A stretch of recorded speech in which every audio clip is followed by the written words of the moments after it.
भन्नाट रेसिपीमध्ये आपलं खूप खूप स्वागत. मी राजश्री कदम. तर आजची रेसिपी आहे चिवडा मटर.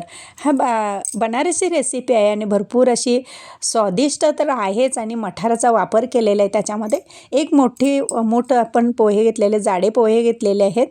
आता निवडून घेतलेले ते पोहे स्वच्छ धुवून घ्यायची आणि एक 5 मिनटं ती ठेवायची म्हणजे छान फुलतात. आता कढईमध्ये साजूक तूप घालून घेऊ. साजूक तुपामध्येच ही रेसिपी बनवायची आहे. तुपामध्येच चांगली लागते. आता जिरे घालू त्याच्यामध्ये अर्धा चमचा.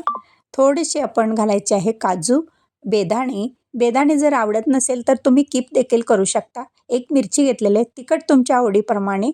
अर्धा चमचा गरम मसाला, अर्धा चमचा धना जिरा पावडर घेतलेले आहे. एक कमालपत्री घालायची आहे त्याच्यामध्ये.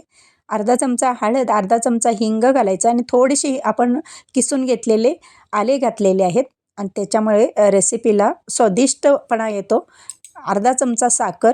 मटाराला कलर हा हिरवागार राहण्याकरता मी साखर वापरलेले आहे आणि तो चांगला आता थोडासा परतून घ्यायचा आहे आणि ह्याच्यामध्ये 4-5 चमचे पाणी घालायचं आणि वरती झाकण ठेवायचं. छान मटार असा वाफवून घ्यायचा आहे. कच्चा मटार वापरलेला आहे त्याच्यामध्ये आणि चवीनुसार मीठ घालून घेऊ आणि झाकण ठेवून घेऊ. अर्धा मिनिटामध्ये छान असा मऊ होतो तो.